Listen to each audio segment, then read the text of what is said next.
si Biko Petromeca. So yan, nag-umpisa na tayo ngayon dito sa metro. Nag-metro na lang tayo kasi mahirap ang parking area dito sa Turin, Italy. Yan, mga bulilit na mga turista para namang sure. Yan, palabas naman tayo ngayon at hanapin kung saan lalabas, kung saan tayo pupunta. Yan, binilisan ko ng video para mabilis tayo makapunta sa ating pupuntahan. Charot. Ayan guys, hinahanap na natin kung saan tayo lalabas. Ayun, nahanap na natin kung saan tayo lalabas. Pero, hindi naman alam kung saan ang way. Ang papuntang museum, finally alam na natin kung saan. So, yan guys, nandito na tayo sa harapan ngayon. Ayan, boring ang mga bulilit na turista. Kaya yan, 10 o'clock pa lang mag-uumpisa ang at 10:30 pa lang mag-uumpisa ang mga touring.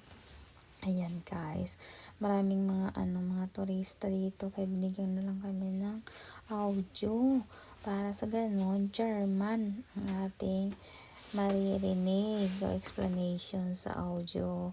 At may mga numbers dyan, i-type nyo na lang ang mga numbers tapos explain, pakinggan ang ating audio kung ano ang mga sinasabi at ano ang explanation sa mga pictures sa wall. Kaya tingnan natin guys. So yan, mga numbers 15 hanggang 15 yan, 1 to 15. So pababat pa tayo para pakinggan ang 11, 12, 13, 14, 15. So yan, hanggang ang ating mga turista, hindi na tayo sasama sa kanila kasi mga mga Italian ang mga salita nila. Kaya binigyan na lang tayo ng ating tour guide ng audio with German, of course. So yan, nandito na tayo sa baba. 11 mag-uumpisa dito sa baba, tapos hanggang 15. I-type nyo lang ang iyong mga number dyan sa mga makikita nyo para sa ganun explain sa inyo kung ano yan, kung ano ang mga nilalaman, kung ano mga nangyayari before. So yan guys, ang ating bulilit na turista, ang galing, marunong na din siyang mag-type ng numbers at makinig kung ano naman ang mga sinasabi dyan. So yan, malapit na tayong matapos. Tingnan natin. Mga few seconds lang naman ang mga explanation, kaya hindi yan mahaba-haba ang pakinggan sa audio. Kaya yan, tingnan natin. So yan, malapit na tayong matapos. Tingnan natin. Ay, looking forward na sa ating underground museum. Tingnan natin kung di tayo mawawala. Sana nga hindi tayo mawala kasi super dilim daw doon sa baba. At kailangan may tour guide. At least 2 tour guides ang pupunta. Tsaka may flashlight daw na dala kasi madilim nga daw sa underground. Tingnan natin. O, sige, samahan nyo kami mamaya. Pakinggan muna namin ang ating mga numbers. Kaya yan.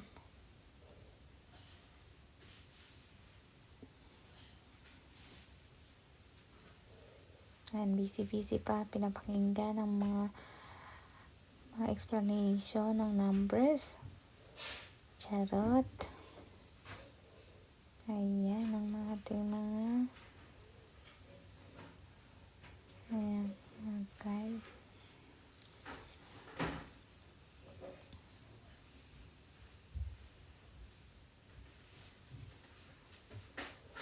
Ang tagal naman ng mga ating turista.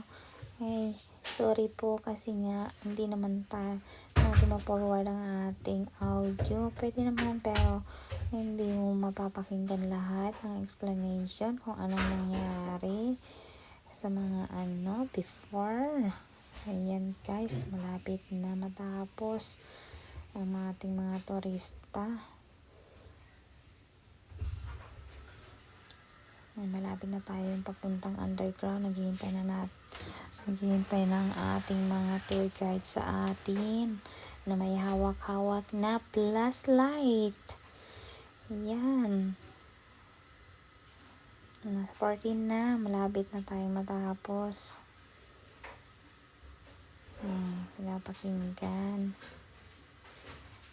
More details guys, isearch nyo na lang sa Google lahat ng mga detalya. So yan, malapit na tayo guys. Ayan na, nandyan na, naghihintay na ng ating mga tour guys. So let's go na. Ayan, ready na ba kayo guys? Ayan na sila. Ayan, pababa na tayo. Mga turista. Ayan na, handa na kayo sa madilim. Ayan, resort na ating underground museum touring. Ingat-ingat. Ayan, isang tour guide sa harapan with flashlight at saka sa likod guys. Tingnan nyo kung gaano kadilim, kaya pala hindi allowed mag-isa pumunta sa underground kasi mawawala tayo. Ay nako naman, ayoko naman mawala at gusto ko pang kumain ng maraming kanin. Charot.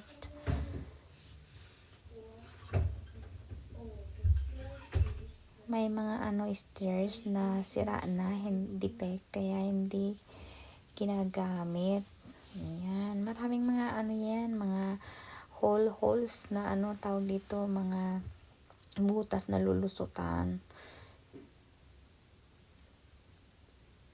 Kung saan ka mag-i-stop or may numbers yan pag pinapakinggan. So yan.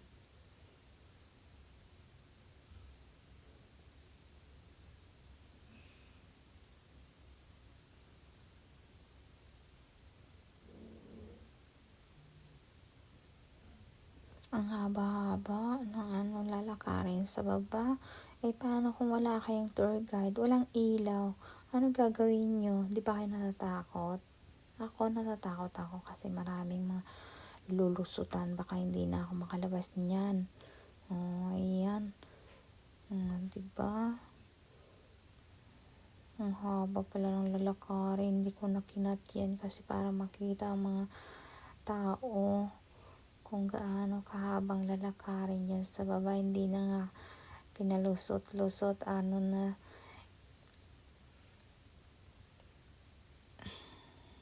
Ayan guys.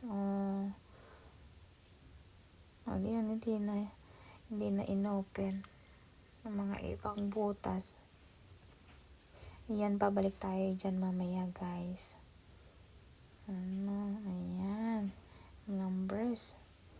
I-type mo ang numbers mo para pakinggan kung anong mga nangyayari dyan. Ayan.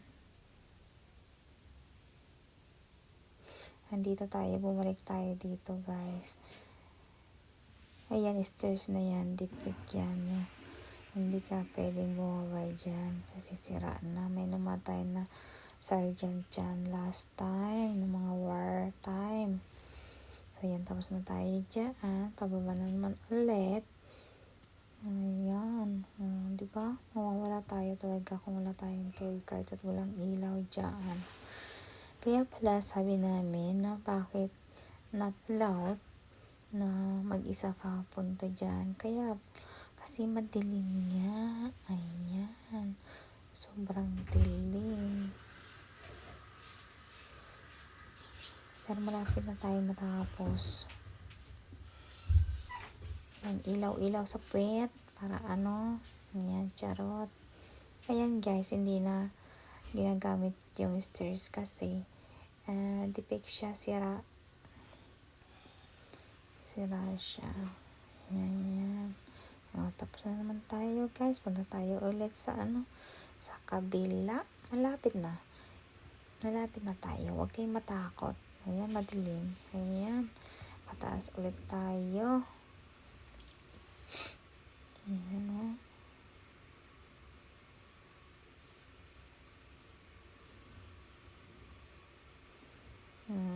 turistang bulilit. Oh, para namang magaling. Nauna na siya.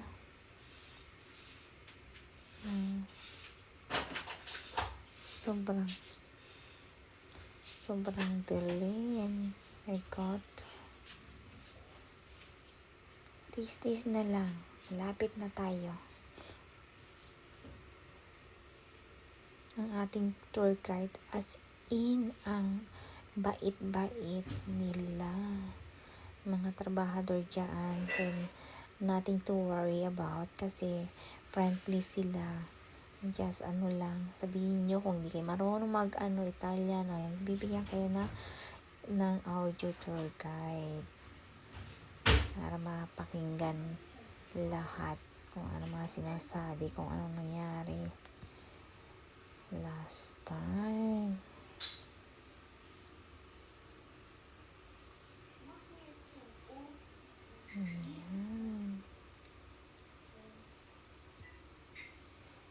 Yan, malapit na tayo matapos dito. Ayan, lakad-lakad lang. Haba ng lalakarin. Ako, grabe. Buti na lang ang ating turistang bulilit. Hindi natakot. Ayan, nauna pa siya. Ayan, guys. Oh.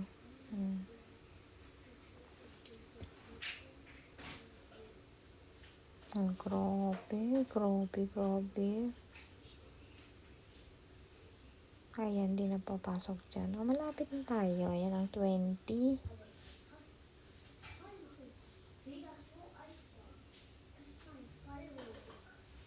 Ayan, binilisan ko na para di mahaba ang ating video. Ayan, malapit na tayo matapos. Palabas na. So, ayan, paakin na tayo, guys. Tapos na ang ating Cueva or Underground Museum.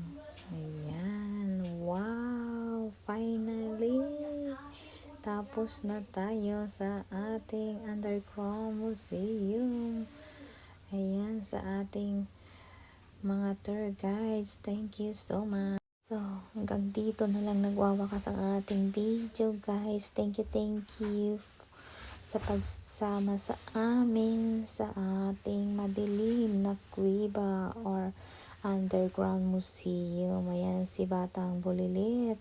Nasa taas na siya. So, huwag kalimutang i-like, comment, share, and subscribe. Thank you guys and God bless you all. Okay. Anong alas